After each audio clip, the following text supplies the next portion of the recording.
ನಾನು ಸದ್ಯಕ್ಕೆ ಸಾಕಷ್ಟು ಚರ್ಚೆ ಆಗ್ತಾ ಇರುವಂತಹ ವಿಚಾರ.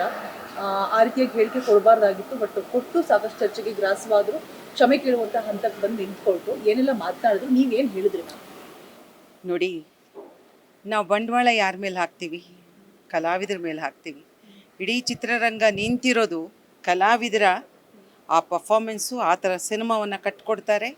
ಅವ್ರ ಮೇಲೇ ನಾವು ಬಂಡವಾಳ ಹಾಕಿ ನಿಮ್ಮ ಮಕ್ಕಳನ್ನೇ ನಾವು ಬೈದರೆ ಸೊ ಏನಾಗುತ್ತೆ? ಅವರಿಗೆ ಒಂದು ಹೇಳಿದ್ರು, ಅವರಿಗೆ ಅದರ ತೀವ್ರತೆ ಬಗ್ಗೆ ಗೊತ್ತಿಲ್ಲ. ಈಗ ಹೇಳಬೇಕು ಅಂತ ಹೇಳಿದ್ದಲ್ಲ, ತೀವ್ರತೆ ಬಗ್ಗೆ ನನಗೆ ಗೊತ್ತಿಲ್ಲ.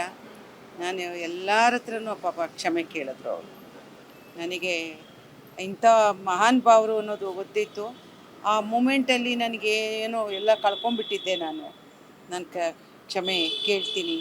ಇಂಡಿವಿಜುವಲ್ ಆಗಿ ಎಲ್ಲರೂ ಕೂಡ ಕ್ಷಮೆ ಕೇಳಿದ್ದಾರೆ, ಕ್ಷಮೆನೂ ಕೇಳಿದ್ದಾರೆ.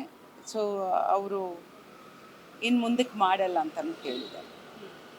ಸೊ ಅದರಿಂದ ಅವ್ರ ಕ್ಷಮಾಪಣೆ ಮತ್ತು ಇನ್ನು ಮುಂದಕ್ಕೆ ಈ ಥರದ ಕ್ರಮ ಸರಿಯಲ್ಲ. ನಾವು ಒಂದು ಸಲ ನಮಗೆ ಮಾತು ಒಂದು ಸಲ ಆಡಿದ್ಮೇಲೆ ಮತ್ತೆ ವಾಪಸ್ ತಗೊಳಕ್ಕಾಗೋದಿಲ್ಲ. ಎಲ್ಲ ಕಲಾವಿದರು ಅವರಿಗೆ ಸಹಾಯನೇ ಮಾಡಿದರು. ಅವರು ಉದ್ದೇಶಪೂರ್ವಕವಾಗಿ ಹೇಳಿಲ್ಲ ಅಂತ ಹೇಳ್ಬಿಟ್ಟು ಕ್ಷಮೆ ಕೇಳಿದ್ರು.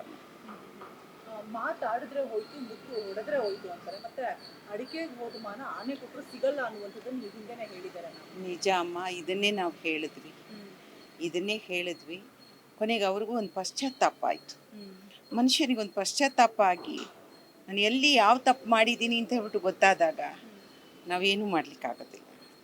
ತಪ್ಪು ಮಾಡಿದ್ದೀನಿ ಅರಿವು ತರದಿದೆ ನೋಡಿ, ಅದೇ ಭಾಳ ದೊಡ್ಡದು. ಅವ್ರ ತಪ್ಪು ತಾನು ಮಾಡಿದ್ದೀನಿ ಅಂತ ಗೊತ್ತಾಗಿದೆ. ಆಮೇಲೆ ಯಾರ್ಯಾರ ಬಗ್ಗೆ ಮಾತಾಡಿದ್ದಾರೆ ಅನ್ನೋದು ಕೂಡ ಅವ್ರಿಗೆ ಅರ್ಥ ಆಗಿದೆ. ಇದನ್ನು ನಾನು ವಾಪಸ್ಸು ನಾನು ಏನು ಹೇಳಿದ್ರು ಅದು ಡ್ಯಾಮೇಜನ್ನ ನಾನು ಸರಿಪಡ್ಸೋಕೆ ಆಗಲ್ಲ ಅನ್ನೋದು ಅವ್ರಿಗೆ ಅರ್ಥ ಆಗಿದೆ. ಸೊ ಅದರಿಂದಾಗಿ ಅವ್ರನ್ನ ಕರೆದು ಇನ್ನು ಮುಂದಕ್ಕೆ ಈ ಥರದ ಮಾತುಗಳನ್ನೆಲ್ಲ ಹೇಳೋಂಗಿಲ್ಲ. ಯಾರೂ ಕೂಡ ಈ ಥರ ಪದಪ್ರಯೋಗಗಳನ್ನು ಮಾಡಬಾರ್ದು. ಇದಕ್ಕೆ ನಾವು ಭಾಳ ಕ್ರಮ ತಗೋತೀವಿ ಅಂತ ಹೇಳಿದ್ವಿ.